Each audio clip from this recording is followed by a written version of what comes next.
जय हिंद दोस्तों, आप सभी का स्वागत है एक बार फिर से आपके अपने YouTube चैनल यूनिक ज्ञान में। आज हम BA first semester political science अर्थात राजनीति विज्ञान का चैप्टर 4 देखेंगे। इसके पहले के जो भी चैप्टर्स आपने ना देखे हों, फर्स्ट सेकंड थर्ड, या फिर सिलेबस आपको ना पता हो, तो हमारे चैनल पर आपको एक प्लेलिस्ट मिल जाएगी BA first semester political science classes.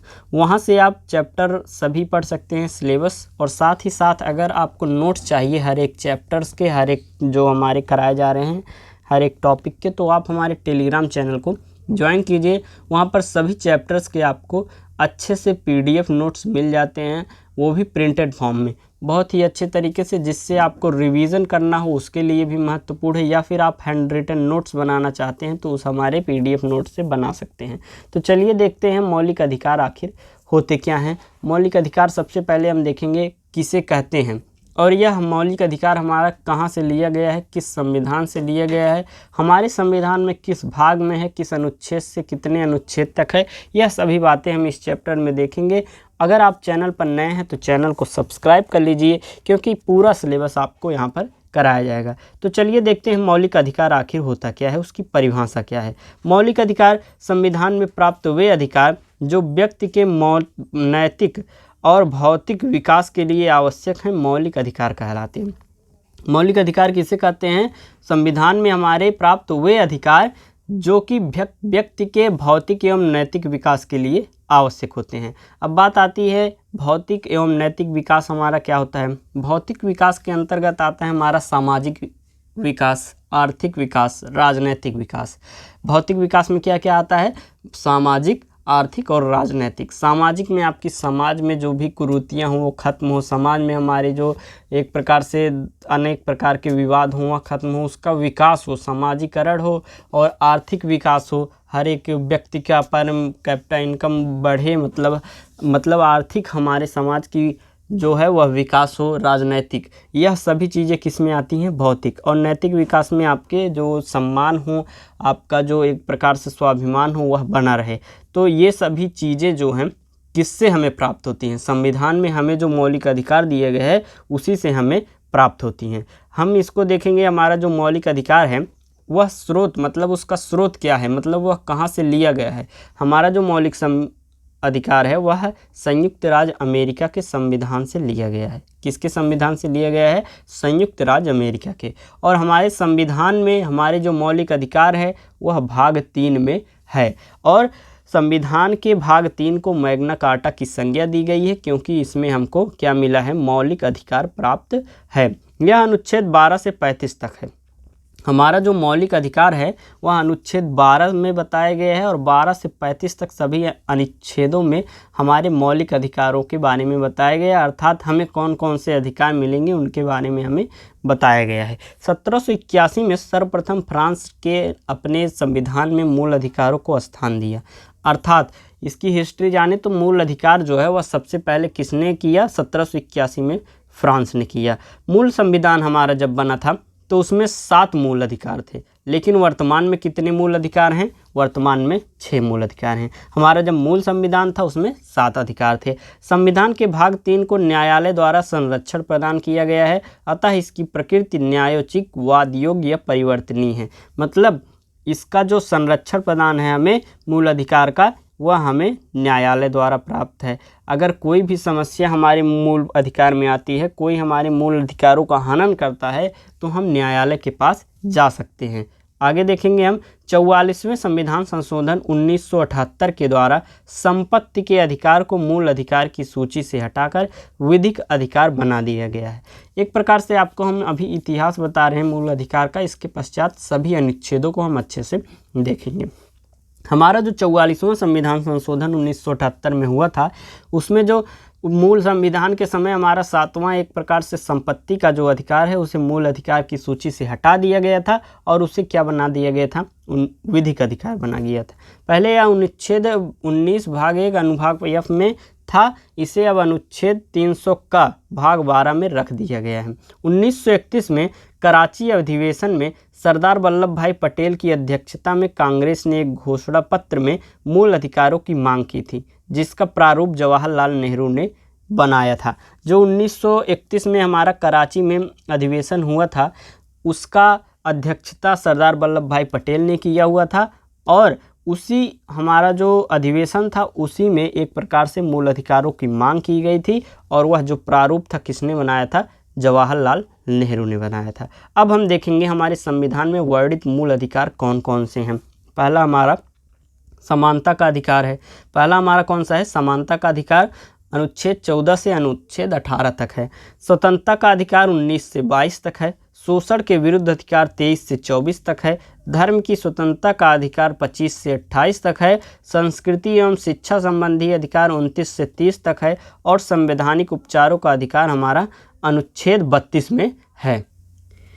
ये देखिए हमारा जो 6 हमारे मूल अधिकार हैं, ये 6 मूल अधिकार यहाँ पर हैं। कौन कौन से, पहला हमें समानता का अधिकार मिलता है अनुच्छेद 14 से अनुच्छेद 18 के बीच में हमें, मतलब अनुच्छेद 14, 15, 16, 17, 18 इन सभी अनुच्छेदों में हमारी समानता के अधिकार में बात किया गया है। हमारा जो 19 से 22 तक है उसमें स्वतंत्रता का अधिकार, फिर 23, 24 शोषण के विरुद्ध अधिकार, धर्म की स्वतंत्रता का अधिकार 25 से 28 और संस्कृति एवं संबंधी उपचार जो है, संबंधी का अधिकार जो है वह 29 और 30 में बताया गया है। संवैधानिक उपचारों का अधिकार हमें 31 में बताया गया है। ये तो हमारे 6 अधिकार हो गए। अब हम सभी अनुच्छेदों में हमें क्या क्या बताया गया है, इन सभी अधिकारों को हम अच्छे से जानेंगे। तो चलिए देखते हैं हमारा मूल अधिकारों से संबंधित अनुच्छेद, जो कि अनुच्छेद हमारा 12 क्या है, राज्य की परिभाषा। अनुच्छेद 12 में हमें क्या बताया गया है, राज्य की परिभाषा बताया गया है। राज्य की परिभाषा आखिर होती क्या है, राज्य क्या है, हम एक प्रकार से राज्य किसे में जानते हैं। राज्य जो है हमारा, जो भी हमारा सरकारी तंत्र से संबंधित है वह क्या कहलाता है, राज्य कहलाता है। एक प्रकार से जो भी चीज़ें हमारे सरकारी तंत्र से संबंधित है वह क्या है, राज्य है। संसद व संघ की सरकार वो भी राज्य के, प्रांत व विधानमंडल की सरकार ये भी राज्य के अंतर्गत आती है। स्थानीय सरकार जैसे नगर निगम, जिला बोर्ड, नगर पंचायत, ऊपर से लेकर नीचे तक जितनी भी प्रकार की सरकार की तरफ से हमारा एक प्रकार से हमारे ऊपर, जैसे नगर निगम, जिला बोर्ड, नगर पंचायत, संसद, संघ की सरकार, ये सभी हमारे राज्य में आते हैं। जैसे कि रेलवे भी आता है, अन्य पदाधिकारी जैसे वहाँ के रेलवे में भी सरकार से जुड़े हुए हमारे पदाधिकारी होते हैं, केंद्रीय विश्वविद्यालयों में भी होते हैं। तो ये सभी हमारे राज्य की परिभाषा के अंतर्गत आते हैं, मतलब राज्य के अंतर्गत आते हैं। अनुच्छेद 13 हमारा क्या है, मूल अधिकारों से असंगत तथा उनका अल्पीकरण करने वाली विधियाँ। एक प्रकार से इसका अर्थ है जो भी नियम बने, जो भी हमारे प्रकार से एक प्रकार से विधि आए, अगर हमारे मूल अधिकारों का हनन करती है तो उसको उस सीमा तक समाप्त कर दिया जाएगा जहां तक वह मूल अधिकारों का हनन करती है। आगे देखेंगे हमारा 14वां क्या है, विधि के समक्ष समता और विधियों का समान संरक्षण। यह 14वां हमारा है अनुच्छेद 14, मतलब यह हमारे किसके अंतर्गत आता है, अभी हम पढ़ रहे हैं समानता के अधिकार के अंतर्गत। यह जो हमारा अनुच्छेद 14 है इसमें कहा गया है कि भारत राज्य जो है वह क्षेत्र में किसी व्यक्ति को विधि के समक्ष समता से एवं विधि के समान संरक्षण से वंचित नहीं किया जाएगा। और इसमें देखिए 2 जो हमारे शब्द हैं, विधि के समक्ष समता और एक ये अलग विधियों का समान संरक्षण, ये अलग अलग चीज़ें हमारी कहाँ से ली गई हैं। विधि के समक्ष समता जो है हमारा वह ब्रिटिश के संविधान से लिया गया है। विधियों का समान संरक्षण जो शब्द है वह अमेरिका के संविधान से लिया गया है। यह हमारा अनुच्छेद 14 हो गया। एक प्रकार से आप याद कर लेंगे यह भी कि हमारे अनुच्छेद 14 में क्या है, विधि के समक्ष समता है। हमारे अनुच्छेद 12 में क्या है, अनुच्छेद 12 में एक प्रकार से आपके राज्य की परिभाषा है। अनुच्छेद आपके 13 में क्या है, अनुच्छेद 13 में आपके जो प्रकार से मूल अधिकारों से असंगत तथा उनका अल्पीकरण करने वाली विधियां हैं। फिर हम देखेंगे अनुच्छेद 15, धर्म, मूल वंश, जाति, लिंग के आधार पर विभेद का प्रतिषेध। अर्थात किसी भी व्यक्ति के साथ धर्म या उसके मूल वंश या उसके जाति, लिंग के आधार पर कोई भी उसके साथ कोई भी प्रकार की एक प्रकार से विभेद नहीं किया जाएगा, भेदभाव नहीं किया जाएगा। ये हमारा किस में है, अनुच्छेद 15 में। इसमें कहा गया है राज्य अपने नागरिकों के बीच जो है धर्म, मौलिक वंश, जाति, लिंग तथा जन्म स्थान के आधार पर सार्वजनिक स्थानों पर भेदभाव नहीं करेगा। ये हमारा कौन सा है, अनुच्छेद 15। अनुच्छेद 16 में है लोक नियोजन के विषय में अवसर की समानता, लोक नियोजन के विषय में अवसर की समानता, ये हमारा कौन सा अनुच्छेद है? अनुच्छेद 16। अनुच्छेद 17 हमारा अस्पृश्यता का अंत, एक प्रकार से जो हमारी अस्पृश्यता है उसका अंत किस अनुच्छेद में होता है? 17 में होता है। अब अस्पृश्यता किसे कहते हैं? यहाँ पर अस्पृश्यता का तात्पर्य जो है अनुसूचित जाति के किसी सदस्य के साथ उसकी जाति के कारण विभेद करना। अब जैसे कि कोई जाति के आधार पर अपमान सूचक शब्द कर देना उसको, या सार्वजनिक वाहन पर बैठने से इनकार कर देना। कोई भी सब बस है मान लीजिए, उसमें अनुसूचित जाति जो है उसको, जनजाति जो है उसको न बैठने देना, यह एक प्रकार से अनुच्छेद 17 के खिलाफ हो जाएगा। नाई द्वारा बाल काटने से इनकार करना, आटा चक्की से अनाज पीसने से इनकार करना, ये सब कौन सी स्थलें हैं? एक प्रकार से आप समझ लीजिए ये सार्वजनिक स्थल है। यहाँ पर अस्पृश्यता अर्थात एक प्रकार समझ लीजिए छुआछूत की भावना को समाप्त करना। साहित्य, दर्शन इत्यादि के आधार पर अस्पृश्यता को सही ठहराना, यही हमारा अस्पृश्यता का अंत है। फिर अगला हम देखेंगे, अगला हमारा है उपाधियों का अंत, अर्थात कि हमारे देश में हमारा जो यह संविधान है जिस राष्ट्र के लिए बना है, भारत के लिए, इसमें किसी भी प्रकार के किसी भी व्यक्ति को उपाधि नहीं दी जाएगी।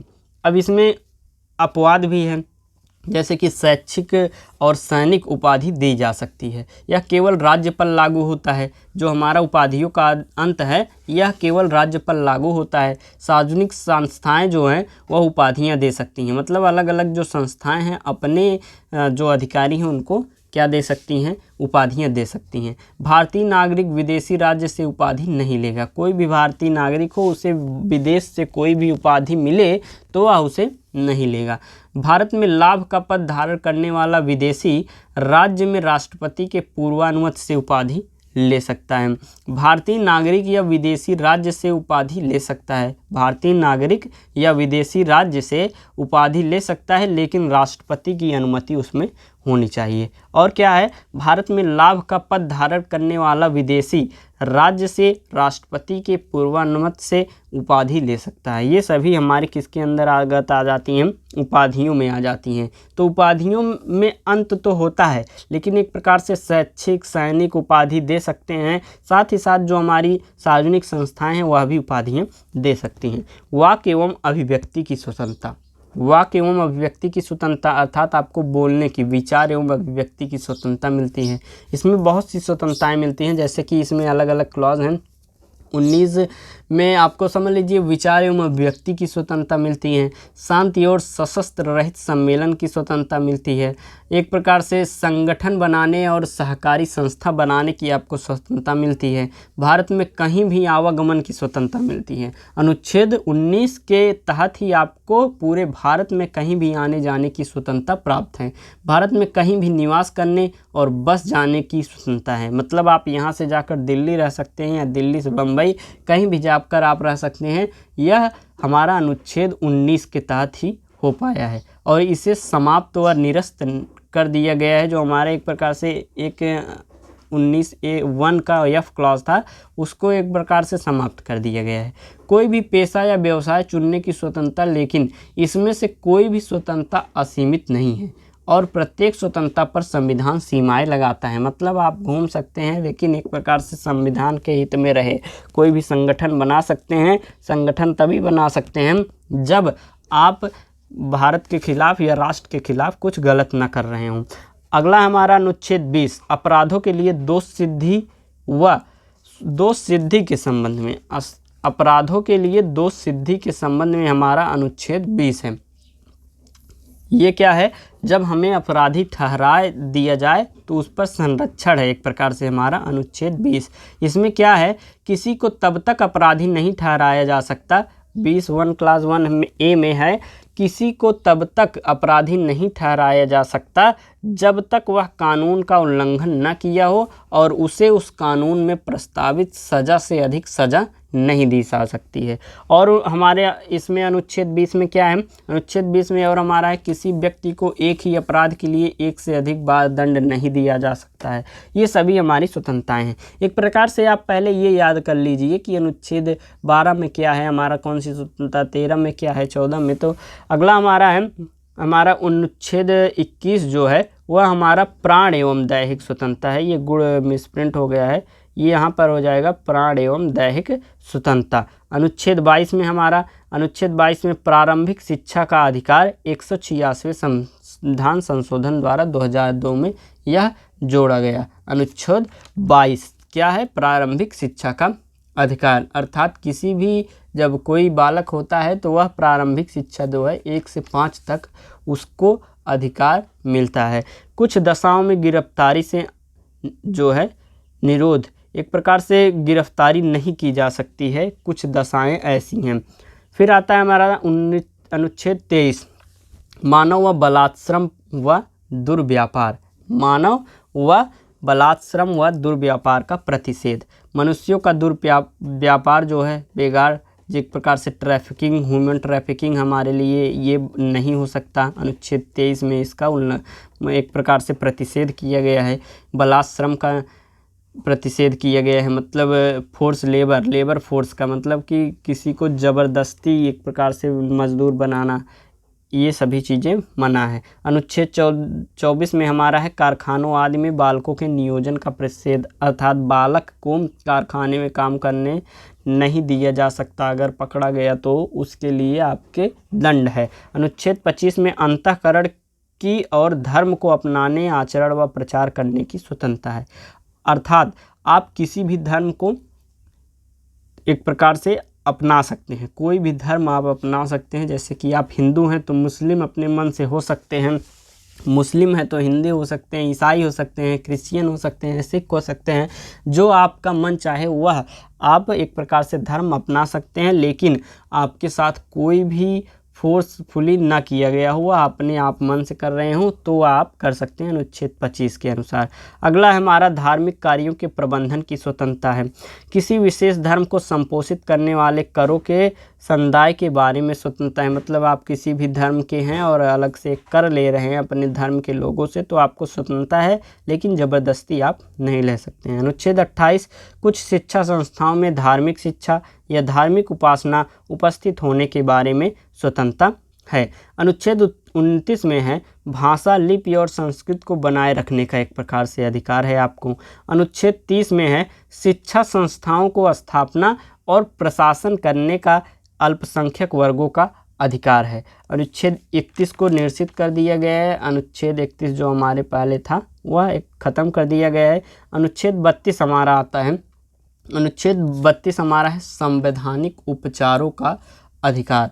अब संवैधानिक उपचारों में क्या क्या आता है? संवैधानिक उपचारों का अधिकार डॉक्टर अंबेडकर ने अनुच्छेद 32 को कहा है तथा इसे क्या कहा है? संविधान की आत्मा कहा है, क्योंकि इसके अनुसार यदि किसी व्यक्ति के मौलिक अधिकारों का उल्लंघन होता है तो वह सीधे सर्वोच्च न्यायालय जा सकता है। अगर उसके मौलिक अधिकार किसी भी व्यक्ति का हनन किया जा रहा है तो वह सीधे कहाँ जा सकता है? सर्वोच्च न्यायालय जा सकता है। और सर्वोच्च न्यायालय 5 प्रकार की रिट जारी करके व्यक्ति के मौलिक अधिकारों को लागू करता है। अभी हम आपको इस चैप्टर में एक प्रकार से संविधान में अनुच्छेद में कौन कौन किस चीज़ों के बारे में बताया गया यही बता रहे हैं, एक्सप्लेन करके। हर एक अंदर जो 19 का भाग 1 अनुभाग 2 ऐसे है, इसको सभी चीज़ों को आपको नहीं बताया जा रहा है इस चैप्टर में। आपको बस यही बताया जा रहा है कि अनुच्छेद हमारा जो है मौलिक अधिकार कौन कौन सा है, उसको विस्तृत रूप से नहीं बताया जा रहा है। अगर आप कमेंट करके कहते हैं तो आपको वह भी प्रोवाइड कराया जाएगा। तो चलिए देखते हैं हमारा अनुच्छेद 33 में क्या है। सेना, पुलिस, सुरक्षा बलों, संगठनों आदि के मौलिक अधिकारों को सीमित करने की संसद की शक्ति अनुच्छेद 33 में है। हमारा अनुच्छेद 34 में क्या है? सेना विधि लागू होने पर मौलिक शक्ति है, अधिकारों को सीमित करने की संसद की शक्ति है। अनुच्छेद 35 में है यह भाग 3 में अपराध घोषित किए गए कार्यों के लिए दंड निर्धारित करने के लिए विधि बनाने की संसद की शक्ति है। एक प्रकार से हम देखें 33, 34, 35 जो है वह तीनों संसद की शक्ति के बारे में है। अब हम देखें भारत में अधिकार कौन कौन से हैं, मतलब भारत में मूल अधिकार कौन कौन से हैं। मौलिक अधिकार संविधान के भाग 3 में उल्लिखित अधिकार है, ये तो हम लोगों ने जाना। संवैधानिक अधिकार जो संविधान के भाग 3 से बाहर उल्लिखित होते हैं वह संवैधानिक अधिकार कहलाते हैं। कानूनी, विधिक, सांविधिक अधिकार वे अधिकार हैं जो संसद व विधान मंडल के कानून की देन है। कानूनी, विधिक या सांविधिक अधिकार वे अधिकार हैं जो अधिकार संसद व विधानमंडल के कानून की देन है। मानव अधिकार जो व्यक्ति के मानव होने के कारण प्राप्त होते हैं वे मानव अधिकार है। पहला आपको बताया गया मौलिक अधिकार वो तो भाग 3 में है। संवैधानिक अधिकार जो भाग 3 से बाहर उल्लिखित हैं वे सभी संवैधानिक अधिकार हैं। और कानूनी या विधिक सांविधिक अधिकार जो है वह संसद व विधानमंडल के कानून की देन है। मानव अधिकार जो है वह एक व्यक्ति को मानव होने के कारण प्राप्त है। भारत में मौलिक अधिकार 3 रूपों में अन्य अधिकारों की तुलना से विशिष्ट हैं। कैसे? मौलिक अधिकार का उल्लंघन होने पर सीधा सर्वोच्च न्यायालय जाया जा सकता है या अनुच्छेद 32 के तहत यह आपको एक प्रकार से विशेष सुविधा प्रदान करता है। मौलिक अधिकारों का निलंबन विशेष परिस्थितियों में विशेष प्रक्रिया से ही किया जा सकता है। जब कोई विशेष परिस्थिति आए तभी इसका उल्लंघन किया जा सकता है, नहीं तो किसी भी व्यक्ति के मौलिक अधिकार से कोई भी छेड़छाड़ नहीं हो सकती है। मौलिक अधिकारों में संशोधन विशेष बहुमत सेकंड टाइप से किया जाता है। मौलिक अधिकारों की विशेषता की बात करें तो मौलिक अधिकार जो हैं असीमित नहीं है, अर्थात हमारे जो मौलिक अधिकार हैं वह सीमित हैं। मौलिक अधिकारों का स्वरूप जो है हमारा नकारात्मक है। मौलिक अधिकार प्रवर्तनीय, वाद योग, न्यायोचित है, मतलब इसमें बदलाव किए जा सकते हैं। कुछ मौलिक अधिकार केवल नागरिकों को प्राप्त हैं तथा कुछ विदेशी नागरिकों को और विदेशी और भारत के नागरिकों को भी कुछ मौलिक अधिकार प्राप्त हैं। जैसे केवल भारतीय नागरिकों को प्राप्त मूल अधिकार हैं 15 अनुच्छेद 16 और 19 और 29 और 30। जो अनुच्छेद 15, 16, 29, 30 ये सभी अनुच्छेद जो हैं वह सिर्फ किसे प्राप्त हैं? भारत के लोगों को। विदेशी लोगों को यह अधिकार नहीं प्राप्त है। भारत प्लस विदेशी दोनों को प्राप्त मूल अधिकार कौन कौन से हैं? अनुच्छेद 14, 21, 21 का 22, 23, 24, 25, 26, 27, मतलब ये 15, 16, 19, 29, 30 को छोड़कर सभी भारत प्लस विदेशी को दोनों को। कुछ मौलिक अधिकार जो केवल राज्य के विरुद्ध प्राप्त होते हैं वह कौन कौन से हैं? 15 और 16। अगला है हमारा कुछ मौलिक अधिकार राज्य व निजी व्यक्ति दोनों के विरुद्ध होते हैं। अनुच्छेद 17। अनुच्छेद 12, 13, 33, 34, 35 डायरेक्ट फंडामेंटल राइट हैं। ये था आपका चैप्टर कौन सा? मौलिक अधिकार, जो कि हमने आपको बताया बहुत ही अच्छा मौलिक अधिकार आपको प्राप्त है। इस प्रकार से आपका यह चैप्टर 4 भी समाप्त होता है। चैप्टर 5 में हमें पढ़ना है नीति निर्देशक तत्व, फिर हमें मौलिक कर्तव्य पढ़ने हैं। तो वीडियो को लाइक कीजिए, अपने दोस्तों के पास भी शेयर कीजिए। आपके यूनिवर्सिटी, आपके कॉलेज में जो भी फ्रेंड्स वो आप शेयर कर दिया करिए, जिससे आपकी वीडियो उन तक पहुँच सके और वीडियो भी कुछ व्यूज़ आ जाएँ। तो धन्यवाद, मिलते हैं अगले वीडियो में।